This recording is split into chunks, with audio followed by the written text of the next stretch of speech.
저는 오늘 여러분께 제 인생에서 가장 혼란스러웠던 시기의 이야기를 들려드리려고 합니다. 55세 나이에 저는 28해를 함께한 남편과의 결혼 생활이 무너지는 것을 지켜봐야 했습니다. 아니, 정확히 말하면 제가 그 무너짐의 중심에 서 있었다고 해야겠네요. 그날도 평범한 아침이었습니다. 남편은 여느 때처럼 출근 준비를 하고 있었고 저는 부엌에서 아침을 차리고 있었죠. 그런데 문득 거실에 놓인 남편의 휴대폰에서 메시지 알림이 울렸습니다. 평소였다면 그냥 지나쳤을 텐데 그날따라 이상하게 그 소리가 제 마음을 불편하게 만들었습니다. 남편이 샤워를 하는 동안 저는 마치 다른 사람이 된 것처럼 그의 휴대폰을 집어들었습니다. 화면에 떠 있던 메시지는 제 세상을 순식간에 뒤흔들어 놓았습니다. 회사 후배라는 35살 여자로부터 온 문자였는데 그 내용은 단순한 업무 관계를 넘어선 것이 분명했습니다. 어젯밤이 너무 좋았다는 말, 다음에 또 만나자는 약속, 그리고 하트 이모티콘들. 저는 그 자리에서 얼어붙고 말았습니다. 남편이 샤워를 마치고 나왔을 때 저는 그 휴대폰을 들고 서 있었습니다. 그의 얼굴이 새하얗게 질렸던 것이 지금도 생생합니다. 변명을 늘어놓는 그의 목소리는 마치 먼 곳에서 들려오는 것 같았습니다. 단순한 친분이라고 오해라고 아무것도 아니라고 말하는 그를 보며 저는 처음으로 이 사람이 낯설게 느껴졌습니다. 그날 이후 우리 집은 냉전 상태에 빠졌습니다. 남편은 출근 시간을 앞당겨 집을 나갔고 저는 하루 종일 멍하니 시간을 보냈습니다. 결혼한 지 28년, 두 아이를 키우며 평범하지만 행복하다고 믿었던 우리의 삶이 한순간에 거짓처럼 느껴졌습니다. 밤이면 남편의 잠든 얼굴을 바라보며 이 사람이 정말 나를 사랑했던 적이 있었는지 의심했습니다. 일주일쯤 지났을 때 시어머니께서 집에 오셨습니다. 예고 없이 오신 것도 처음이었지만 더 놀라운 것은 그분의 말씀이었습니다. 며느리 남자라는 게 원래 그런 거야. 내가 현명하게 넘어가야지. 우리 아들이 집에 돈 갖다 주고 가족 챙기면 된 거 아니야.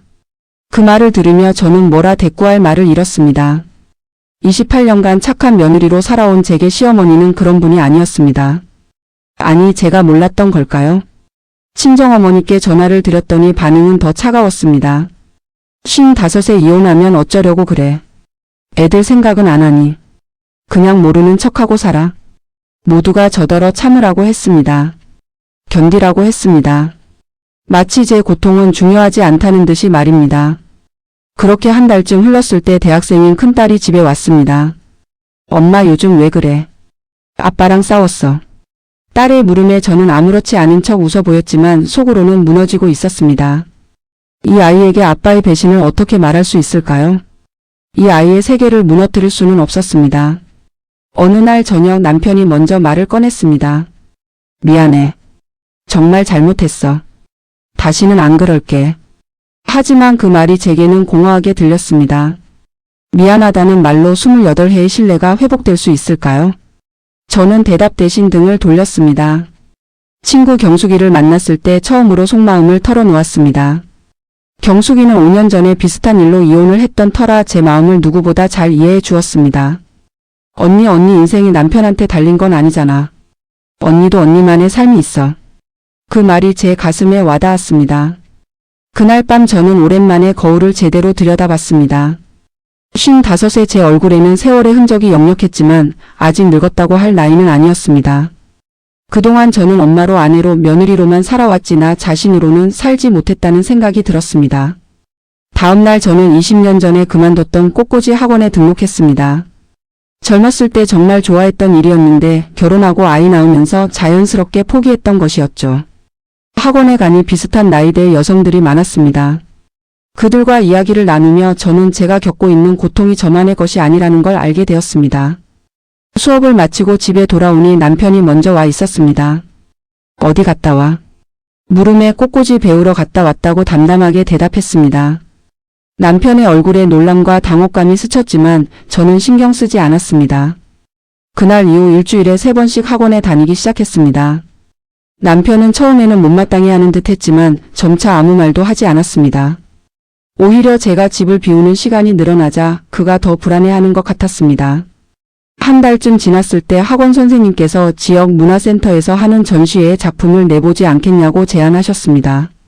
처음에는 제가 무슨 실력이 있다고 싶었는데 선생님의 격려에 용기를 내어 도전해 보기로 했습니다. 전시 준비를 하면서 저는 20년 만에 처음으로 제 자신을 위한 일을 하고 있다는 느낌을 받았습니다. 꽃을 다듬고 배치하는 시간이 주는 평온함은 그 어떤 것으로도 대체할 수 없었습니다. 남편에 대한 배신감과 분노도 여전했지만 적어도 그 감정에만 갇혀 있지는 않게 되었습니다. 전시회 개막일 남편이 갑자기 가겠다고 했습니다. 저는 거절하고 싶었지만 차마 그러지 못했습니다. 전시장에 도착하니 생각보다 많은 사람들이 와 있었습니다. 제 작품 앞에 선이 떨리고 부끄러웠습니다. 그때 뒤에서 들려온 목소리가 있었습니다. 정말 아름답네요. 돌아보니 비슷한 나이로 보이는 남자분이 서 있었습니다. 작품에 대해 몇 가지 질문을 하시길래 대답을 해드렸는데 이야기를 나누다 보니 그분도 꽃을 좋아하신다고 했습니다. 명함을 건네시며 나중에 작품에 대해 더 이야기 나눌 기회가 있으면 좋겠다고 하셨습니다. 조경 회사를 운영하신다는 그분은 정원 디자인에 관심이 많다고 했습니다. 저는 어색하게 명함을 받아들었습니다. 집으로 돌아오는 차 안에서 남편이 먼저 말을 꺼냈습니다. 작품 정말 좋더라. 내가 그런 재능이 있는 줄 몰랐어. 그 말에 저는 쓴 웃음이 나왔습니다. 28회를 함께 살았지만 이 사람은 정작 저에 대해 아는 게 없었던 겁니다. 그날 밤 저는 잠을 이룰 수 없었습니다. 전시회에서 받은 명함을 들여다보며 이상한 감정에 휩싸였습니다. 죄책감이었을까요? 아니면 설렘이었을까요? 저 자신도 정확히 알 수 없었습니다. 남편이 저를 배신했을 때의 그 아픔이 아직 생생한데 다른 남자의 관심이 이렇게 마음을 흔들다니 스스로가 낯설었습니다. 며칠 후 그분에게서 문자가 왔습니다. 조경 프로젝트의 꽃 장식 자문을 부탁하고 싶다는 내용이었습니다. 처음에는 거절하려 했습니다.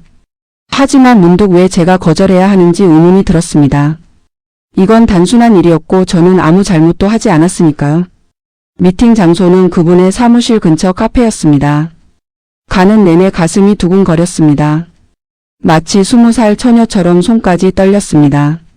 카페에 들어서니 그분이 먼저 와 계셨습니다. 자리에 앉아 프로젝트 이야기를 나누는데 생각보다 편안했습니다. 그분은 제 의견을 경청했고 진지하게 받아들였습니다. 이야기가 끝날 무렵 그분이 개인적인 질문을 하셨습니다. 결혼은 하셨나요? 저는 잠시 망설이다 했다고 대답했습니다. 그분도 결혼했다가 5년 전에 이혼했다고 하셨습니다. 아내가 다른 남자와 떠났다는 그 말에 저는 묘한 동질감을 느꼈습니다. 그날 이후 우리는 프로젝트 때문에 자주 만나게 되었습니다. 일주일에 2~3번씩 만나 정원 디자인을 논의했고 때로는 식사도 함께 했습니다. 남편에게는 꽃꽂이 수업이 늘었다고 둘러댔습니다.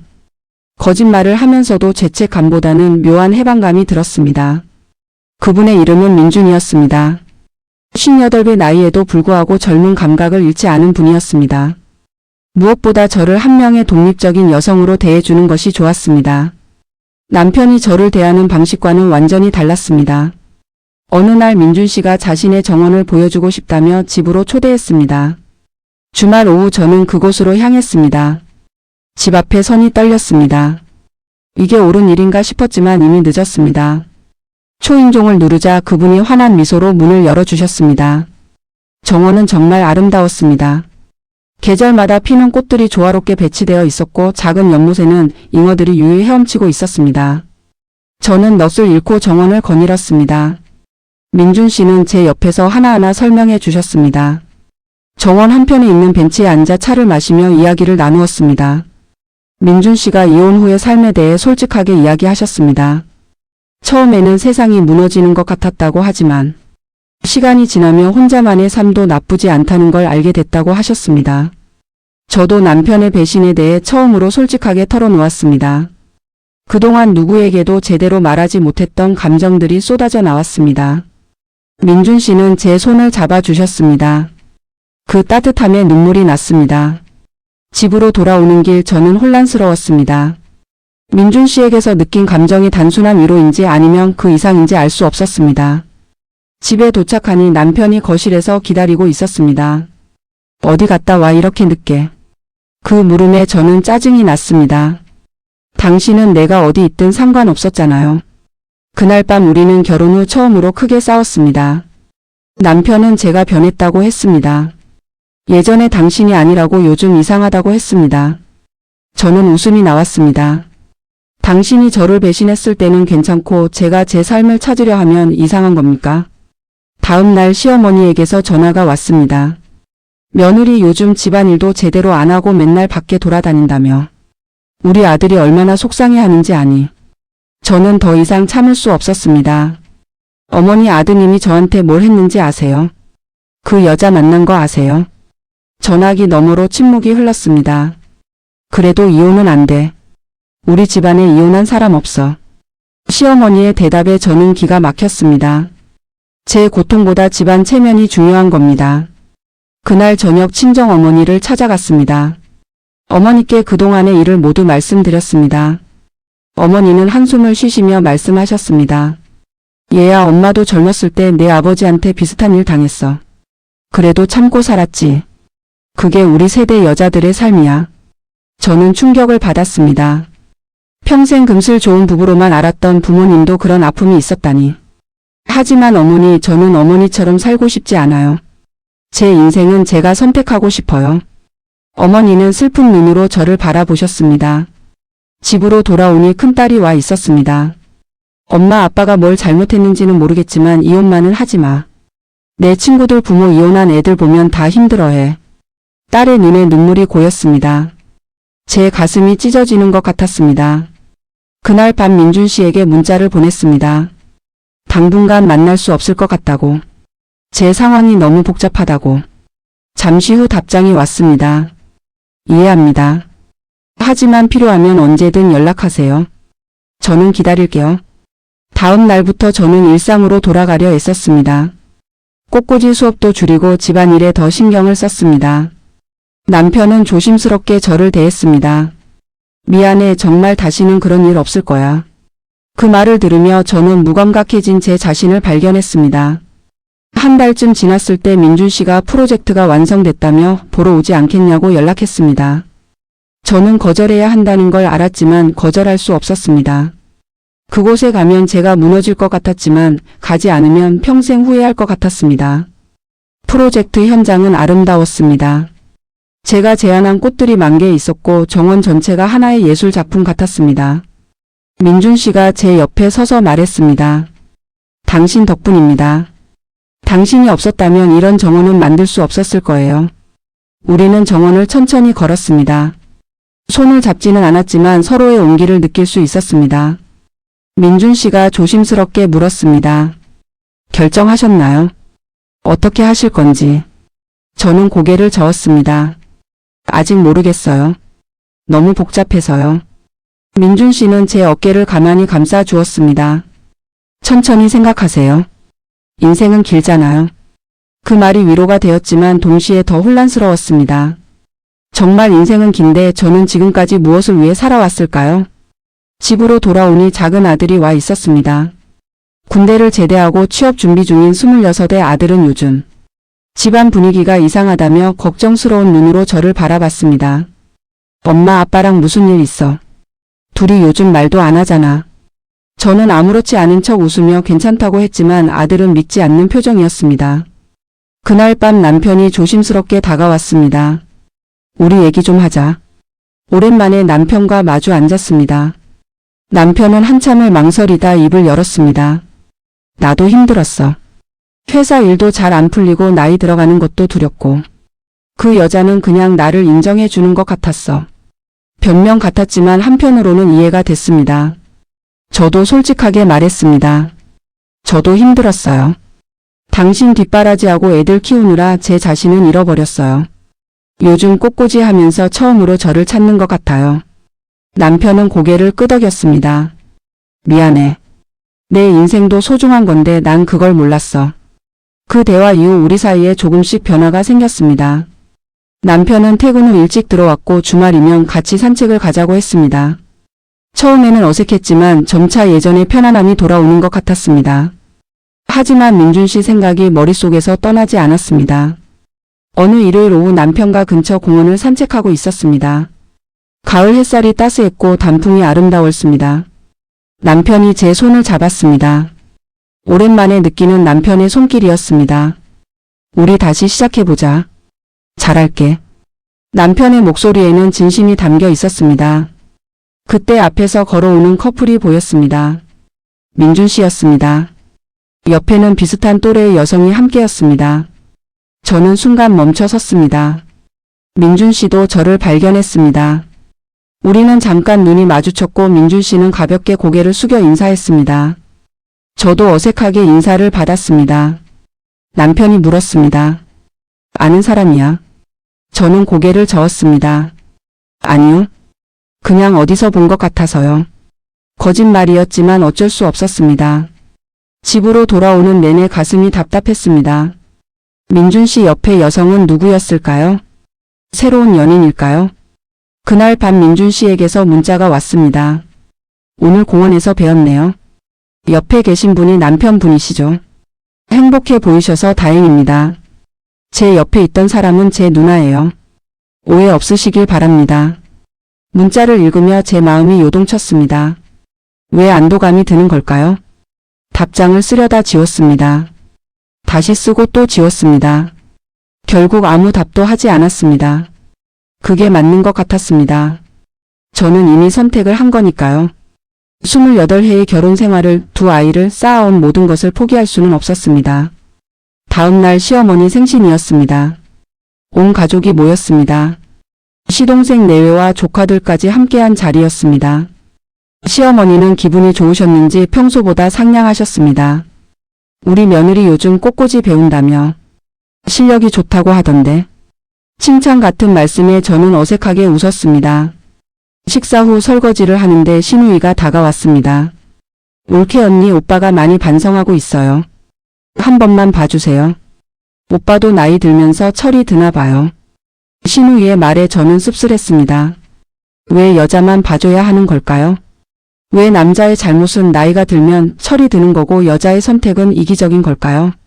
일주일 후 꽃꽂이 선생님께서 국제대회에 나가보라고 권유하셨습니다. 선생님은 제 실력이면 충분히 입상할 수 있다고 하셨습니다. 처음에는 자신이 없었지만 도전해보기로 했습니다.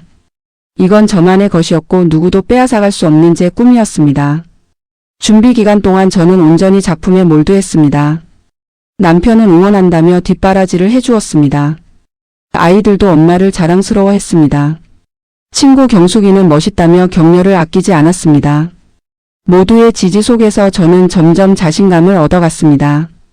대회 당일 떨리는 마음으로 작품을 선보였습니다. 심사위원들 앞에서 제 작품을 설명할 때는 목소리가 떨렸지만 꽃을 바라보며 이야기할 때는 자신감이 생겼습니다. 이건 제가 사랑하는 일이었고 제가 잘할 수 있는 일이었습니다. 결과 발표 날 저는 인상을 받았습니다. 금상은 아니었지만 충분히 뜻깊은 성과였습니다. 시상식장에는 남편과 아이들이 와 있었습니다. 남편이 꽃다발을 건네며 축하한다고 했습니다. 아이들은 엄마 최고라며 기뻐했습니다. 그날 저녁 온 가족이 외식을 했습니다. 오랜만에 화목한 분위기였습니다. 큰딸이 말했습니다. 엄마, 요즘 정말 행복해 보여. 예전보다 훨씬 젊어 보이고. 딸의 말에 저는 웃었습니다. 정말 그런 것 같았습니다. 제 자신을 찾으니 모든 게 달라 보였습니다. 집으로 돌아와 혼자 있을 때 민준 씨 생각이 났습니다. 그분은 잘 지내고 계실까요?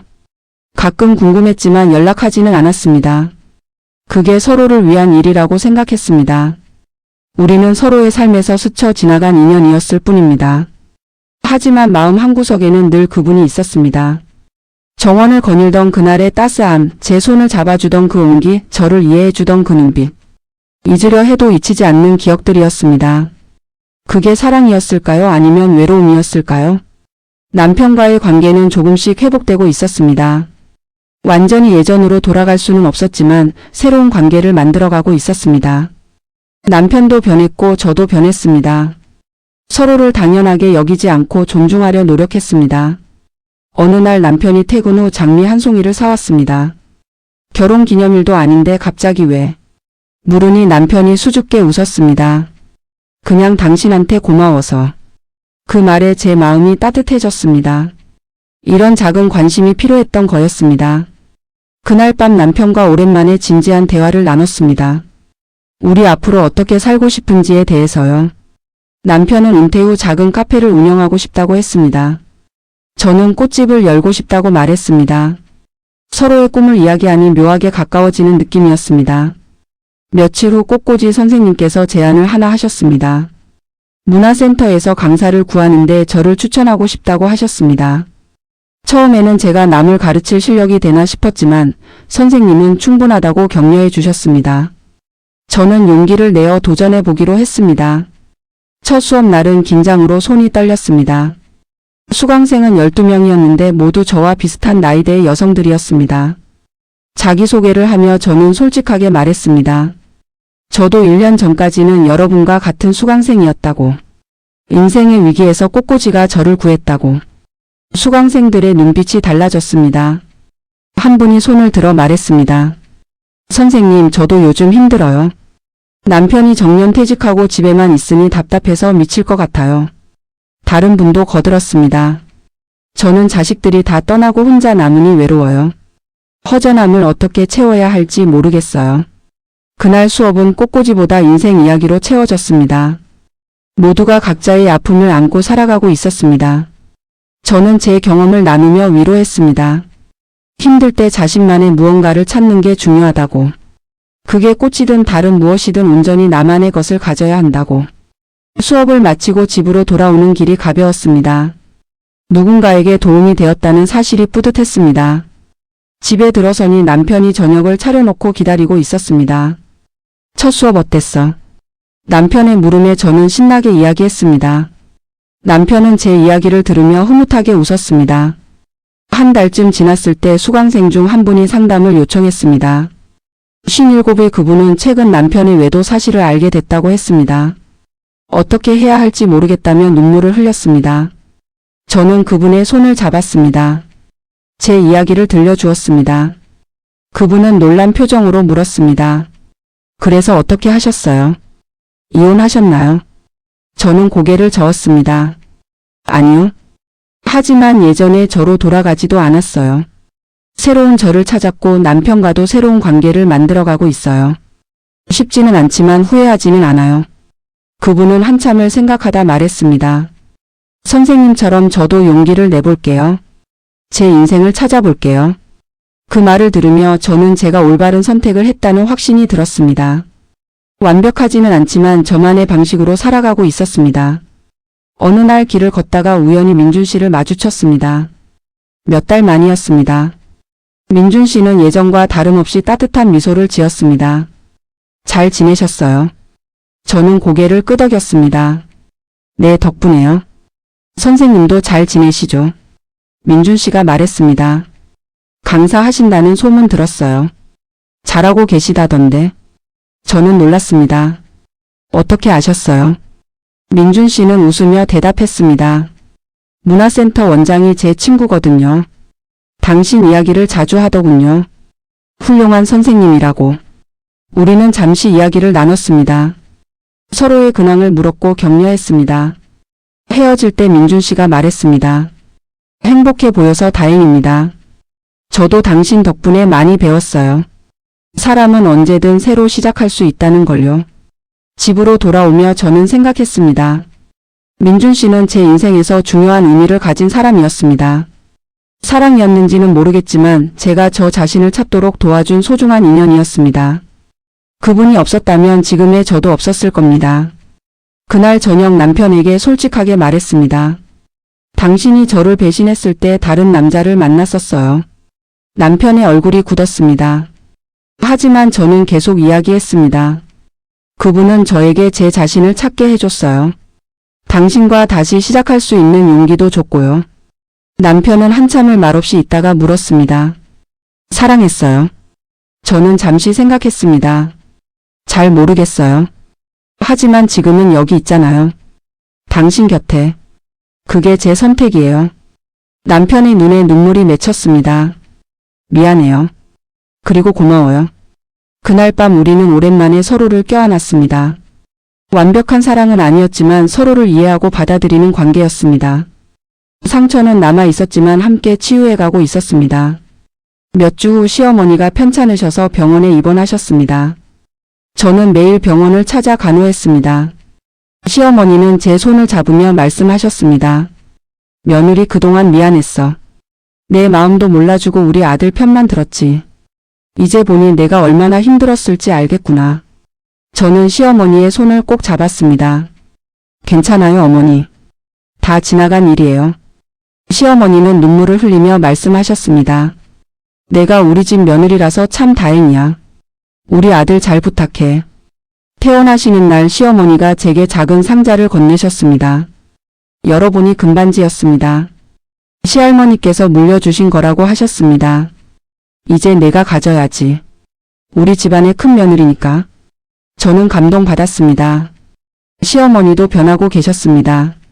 그 즈음 큰딸이 남자친구를 데리고 왔습니다. 대학 동기라는 28의 청년은 예의 바르고 성실해 보였습니다. 딸은 결혼을 생각하고 있다며 부끄러워했습니다. 저는 딸에게 물었습니다. 정말 사랑하니? 딸은 환하게 웃으며 대답했습니다. 네, 엄마. 저는 딸을 안아주며 말했습니다. 사랑도 중요하지만 너 자신을 잃지 마. 결혼해도 내 꿈을 포기하지 말고 엄마처럼 살지 마. 더 행복하게 살아. 딸이 물었습니다. 엄마는 불행했어요. 저는 고개를 저었습니다. 아니야. 힘들었지만 지금은 행복해. 그게 중요한 거야. 작은 아들도 취업에 성공했습니다. 중견기업에 합격했다며 기뻐했습니다. 온 가족이 모여 축하 자리를 가졌습니다. 시어머니도 오셨고 친정어머니도 함께 하셨습니다. 두 어머니는 손주 이야기를 하며 웃으셨습니다. 그 자리에서 저는 깨달았습니다. 가족이란 완벽하지 않아도 괜찮다는 것을요. 서로 상처를 주기도 하지만 함께 치유할 수도 있다는 것을요. 중요한 건 포기하지 않고 계속 나아가는 거였습니다. 계절이 바뀌어 다시 가을이 왔습니다. 제가 남편의 배신을 알게 된 지 꼭 1년이 지난 시점이었습니다. 그동안 참 많은 일이 있었습니다. 무너졌다가 다시 일어섰고 포기하고 싶다가도 버텼습니다. 지금 돌이켜보면 그 모든 과정이 필요했던 것 같습니다. 문화센터 강의는 이제 3개 반으로 늘어났습니다. 수강생들은 단순히 꽃꽂이만 배우는 게 아니라 서로의 삶을 나누며 위로받았습니다. 저는 그들에게 선생님이기도 했지만 동시에 친구이자 동료였습니다. 우리는 함께 웃고 울며 서로를 지탱해 주었습니다. 어느 날 수업을 마치고 나오는데 민준 씨가 문화센터 앞에 서 있었습니다. 깜짝 놀라 멈춰 서자 민준 씨가 환하게 웃었습니다. 오늘 원장님 만나러 왔다가 우연히 시간이 맞아서요. 잠깐 차라도 한잔 하시겠어요? 저는 잠시 망설이다 고개를 끄덕였습니다. 근처 카페에 앉아 민준 씨는 근황을 이야기했습니다. 최근 새로운 프로젝트를 시작했는데 잘 되고 있다고 했습니다. 그리고 조심스럽게 말을 꺼냈습니다. 사실 누군가를 만나고 있어요. 제 마음이 묘하게 흔들렸지만 웃으며 축하한다고 했습니다. 민준 씨가 말을 이었습니다. 당신 덕분에 다시 사랑할 용기를 얻었어요. 당신을 만나면서 상처받은 마음이 치유됐거든요. 비록 우리는 함께할 수 없었지만 서로에게 좋은 영향을 준 것 같아요. 저는 진심으로 고개를 끄덕였습니다. 저도 그렇게 생각해요. 헤어지며 민준 씨가 마지막으로 말했습니다. 행복하세요. 당신은 그럴 자격이 있어요. 저는 웃으며 대답했습니다. 선생님도요. 좋은 분 만나셨으니 이번엔 꼭 행복하세요. 우리는 악수를 나누고 각자의 길로 돌아갔습니다. 뒤돌아보지 않았습니다. 집으로 돌아오니 남편이 저녁 준비를 하고 있었습니다. 요즘 남편은 요리에 재미를 붙였습니다. 퇴직을 앞두고 새로운 취미를 찾는 중이었죠. 오늘은 파스타를 만들었다며 자랑스러워했습니다. 맛을 보니 생각보다 괜찮았습니다. 식사를 하며 남편이 물었습니다. 내년에 우리 여행 갈까? 제주도 한 달 살기 어때? 저는 놀라며 물었습니다. 회사는요? 남편이 웃으며 대답했습니다. 명예퇴직 신청했어. 이제 우리 인생 즐기며 살자. 내가 당신한테 너무 미안해서 말이야. 저는 남편의 손을 잡았습니다. 미안해하지 마세요. 그 일이 없었다면 저도 제 자신을 찾지 못했을 거예요. 이제 우리 새로 시작해요. 서로를 존중하면서요. 남편의 눈에 눈물이 고였습니다. 고마워. 정말 고마워. 며칠 후 친구 경숙이를 만났습니다. 경숙이는 최근 새로운 사람을 만나 행복해 보였습니다. 언니 나 재혼할 것 같아. 저는 진심으로 축하했습니다. 경숙이가 말했습니다. 언니도 그때 용기 내서 다행이야. 자기 인생 찾아서. 나도 언니 보면서 많이 배웠어. 경숙이와 헤어지며 저는 생각했습니다. 인생은 참 예측할 수 없다고. 1년 전만 해도 저는 절망 속에 있었습니다. 세상이 무너지는 것 같았고 앞으로 어떻게 살아야 할지 막막했습니다. 하지만 지금은 달랐습니다. 힘들었지만 그 시간이 저를 성장시켰습니다. 다음 날 수업 시간에 새로운 수강생이 왔습니다. 54세 그분은 최근 남편과 사별했다며 슬픈 표정이었습니다. 너무 외롭고 허전해서 뭐라도 해야 할 것 같아 왔다고 했습니다. 저는 그분의 손을 잡으며 말했습니다. 여기서 위로받으세요. 우리 모두 각자의 아픔을 안고 있어요. 수업이 끝나고 그분이 다가와 말했습니다. 선생님 눈빛이 참 따뜻해요. 힘든 일을 겪으신 것 같은데 그걸 이겨내신 것 같아요. 저도 선생님처럼 강해지고 싶어요. 저는 웃으며 대답했습니다. 저도 약했어요. 하지만 포기하지 않았어요. 당신도 할 수 있어요. 주말에 온 가족이 모여 큰딸의 약혼식을 했습니다. 딸은 정말 행복해 보였습니다. 예비 사위도 딸을 아끼는 게 눈에 보였습니다. 저는 딸에게 조용히 말했습니다. 행복해야 해. 그리고 힘들 때는 엄마한테 말해. 혼자 끙끙 앓지 말고. 딸이 물었습니다. 엄마는 지금 행복해요. 저는 잠시 생각하다 대답했습니다. 완벽하지는 않지만 행복해. 내 삶을 살고 있으니까. 딸이 저를 꼭 안아주었습니다. 엄마 사랑해요. 엄마처럼 강한 여자가 될게요. 그날 밤 남편과 단둘이 산책을 나갔습니다. 가을 밤 공기가 상쾌했습니다. 남편이 제 손을 잡았습니다. 우리 참 멀리 왔네. 저는 고개를 끄덕였습니다. 정말 그랬습니다. 무너질 뻔했던 우리 관계가 이제는 예전보다 더 단단해진 것 같았습니다. 남편이 말했습니다. 내가 저지른 실수가 역설적으로 우리를 더 가까워지게 한 것 같아. 물론 변명은 아니야. 평생 미안하게 생각할 거야. 저는 남편의 손을 꼭 잡았습니다. 이제 그만 미안해하세요. 우리 앞만 보고 가요. 공원 벤치에 앉아 하늘을 올려다봤습니다. 별이 참 많았습니다. 남편이 말했습니다. 우리 제주도 가서 작은 게스트하우스 하나 해볼까? 당신은 정원 꾸미고 나는 요리하고. 저는 웃으며 대답했습니다. 좋아요. 근데 제 꽃꽂이 강의는 계속할 거예요. 남편이 웃었습니다. 당연하지. 그거 당신한테 얼마나 중요한데. 그 말이 고마웠습니다. 이제 남편은 제 꿈을 존중해 주었습니다. 저도 남편의 새로운 도전을 응원했습니다. 서로를 억누르지 않고 함께 성장하는 관계, 그게 진짜 사랑이라는 걸 이제야 알게 됐습니다. 집으로 돌아오는 길에 문득 1년 전 제 모습이 떠올랐습니다. 배신당한 충격에 무너져 있던 제 모습, 민준 씨를 만나며 흔들렸던 제 마음, 선택의 기로에서 방황했던 시간들. 그 모든 순간이 지금의 저를 만들었습니다. 후회는 없었습니다. 힘들었지만 그 과정에서 저는 진정한 저 자신을 찾았습니다. 누군가의 아내, 누군가의 엄마가 아닌 온전한 한 사람으로서의 저를요. 그리고 그런 저를 사랑하는 법을 배웠습니다. 집 앞에 도착해 남편과 마주보며 웃었습니다. 내일도 좋은 하루가 될 거라는 예감이 들었습니다. 완벽하지 않아도 괜찮았습니다. 서로의 상처를 알고 받아들이며 함께 나아가는 것, 그게 진짜 인생이었습니다. 현관문을 열고 들어서며 저는 생각했습니다. 55의 나이에 시작한 제 두 번째 인생이 이제 막 시작됐다고요. 앞으로 어떤 일들이 기다리고 있을지 모르지만 두렵지 않았습니다. 저는 이미 충분히 강해졌으니까요. 거실 창문으로 보이는 밤하늘의 별들이 반짝였습니다. 저도 저 별처럼 제 자리에서 빛나고 싶었습니다. 누군가에게 기대지 않고 스스로 빛을 내는 사람이 되고 싶었습니다. 그리고 그 빛으로 다른 사람들에게도 희망을 주고 싶었습니다. 남편이 차를 끓여 주었습니다. 따뜻한 차를 마시며 창밖을 바라봤습니다. 내일은 또 어떤 하루가 펼쳐질까요? 문화센터에서 수강생들을 만나고 꽃을 만지며 행복을 느끼고 저녁에는 남편과 함께 소소한 일상을 나누겠죠. 평범하지만 소중한 하루들이었습니다. 거창한 행복이 아니라 작은 행복들을 모으며 사는 삶이었습니다. 손잡고 산책하며 느끼는 따스함, 꽃을 다듬으며 느끼는 평온함, 수강생들과 나누는 진심 어린 대화들. 그것이 바로 시니어의 진짜 로맨스였습니다. 저는 이제 압니다. 인생은 한 번의 선택으로 결정되지 않는다는 것을요. 매일매일 작은 선택들이 모여 우리의 삶을 만든다는 것을요. 그리고 언제든 새로 시작할 수 있다는 것을요. 55이든 60이든 나이는 중요하지 않았습니다. 이 이야기를 듣고 계신 여러분께 말씀드리고 싶습니다.